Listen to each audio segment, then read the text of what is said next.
Yes. Oh, okay. Your license plate is not the same. You sure? It says, wait, what the fuck was I just looking at? Yeah, C55. I don't know what I was looking at. Okay, great. I thought cool. I said 400. That's my bad. All right, cool. I'm over here just tuning out for like a clown. I was like, Sorry. did somebody steal my license plate? Like, what? Cell phone charger back there if you need one. Thank you so much. No problem.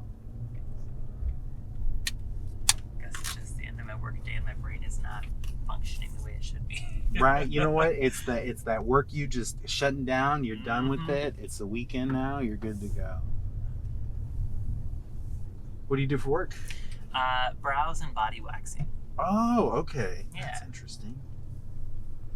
So do people know to like wash up before they come to you? Or do you get people where you're just like, you could have... I get a little bit of everything, but when it comes to body waxing, people are pretty on top of it. That's good. Okay. When they go to like my website, or if I meet them before they come in, like whether it's through like an app or just a casual conversation, I always say show up freshly showered, only because after you get the service, it's really best practice not to shower or get the body wet or do anything like that for at least 24 hours. Oh, sure. Oh, interesting. 24 hours. Mm-hmm. Okay. Some people will say 12 hours, and generally speaking, the rule is 12 hours, but I tell people 24 because generally speaking, people don't listen. So sure. I tell them 24. If they do 12, it's a win. Right. Oh, hey, that's true. That's a really good point. You're right. Because if you were to tell them 12 hours and they're like, I'm going to shower immediately. Yeah. Yeah. That makes sense. So what's the reason for the window of time? So a lot of people will go home, or maybe they'll want to do like a hot shower, which, steam, it feels maybe great, but on the body, you've already just freshly exfoliated the area, basically. Oh, yeah. And so you are opening up everything else even more so, and you are more likely to have a terrible breakout, and the body's reaction to all of that will be not blisters, I'm sorry, but like just a very uncomfortable, borderline painful breakout. Oh no. That could have been avoided. Sure. Yeah, because I guess if you're waxing the skin, you're probably tearing at the horny layer that's on top of the skin, right? That layer of oily protection, so all that comes off, and then with a hot, steamy shower, you're opening the pores up even more. Yeah, it's like I always explain it like a facial, right? So people, a lot of times when they go to get a facial, they might experience a breakout, especially after like a chemical peel or something, which is like a very good exfoliation. So, you're exposing your skin to all these things. You want to be mindful that you're not with your bare hands touching your face directly after, because a lot of times we handle money and dirty car keys and whatever else, public transportation. And so when you go to touch that with your bare hands, then touch your face, you're putting that bacteria onto your face, which is going to encourage a breakout. Yeah, oh no, that's super true. Yeah, that makes perfect sense. Oh, that's so interesting. So are you a beautician? Do you like working in that space, or? Yeah, so I went to school for aesthetics, and the place that you picked me up, it's essentially it's like a salon suite. Okay. So there are 9 different businesses there, and one of them is mine. So okay. Yeah, it's cute. Yeah, that's great. Okay, so it's like a shared space, and you just schedule it, or?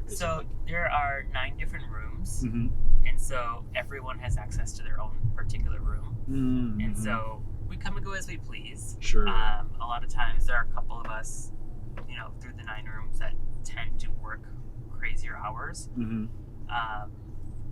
But generally speaking, people just kind of do their own thing.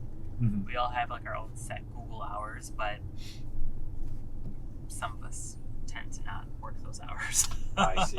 Oh, I see. I see what you're saying. Yeah, so then, you're not tied to other people's schedule. It's just kind of your own space. I had a friend who's a massage therapist that did something like that, where he just essentially rented a room space like that he could use. Yeah, I feel like as a massage therapist, if they have a car, they're set. Yes, right? Yeah, if you do the on-site, you go to people, it's much easier. I had a friend who did that in Los Angeles. He was an on-site massage therapist, so he would go, but he drove a motorcycle, so I never really figured out how he did that. Yeah, but he would do it with a motorcycle, so I don't know. That's impressive. Yeah, he was actually from here and then lived out there, so that's really interesting. But yeah. So how long have you been doing hair removal, essentially? This year will be 11 years. Oh, wow. So your own business for 11 years?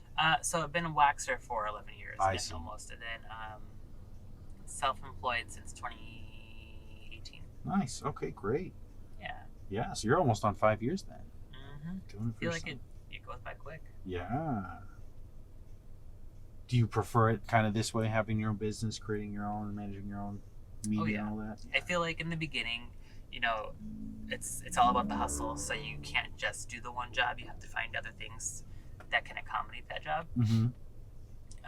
But like once you get over the hump of like growing the clientele and like not just getting clients, but like having consistent clients, then you're kind of in a better spot. Sure. I feel like after the pandemic, things definitely got a lot busier. Yeah. Right. I imagine the pandemic probably was not helping with having such an intimate encounter with what you're doing, right? Yeah. Definitely. I had to close down. Sure.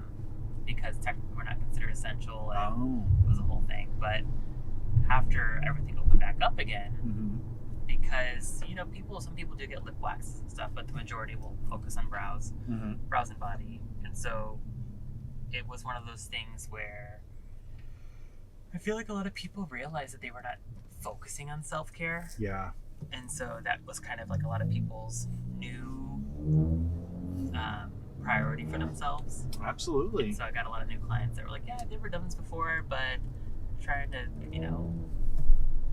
take care of me. Yeah, I think that's exactly it, right? The pandemic happened, and the big concern was, hey, you could die, but you got to go to work. You got to go make money. Like everybody had to keep trying to grind in some way and keep doing that, not really focusing on themselves during all of that. So when it did end, it was kind of like, hey, now you just got to start going out and doing more. Or they tried to wax themselves and realized they were terrible at it.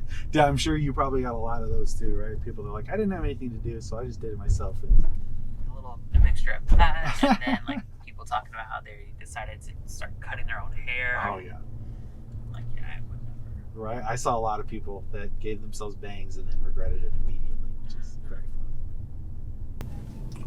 Looks like you're right here. All right, here you are. Have a Thank great you. night, you too. You're very welcome. You as well. Thank you. Thank you. I'm gonna get off on you, sir.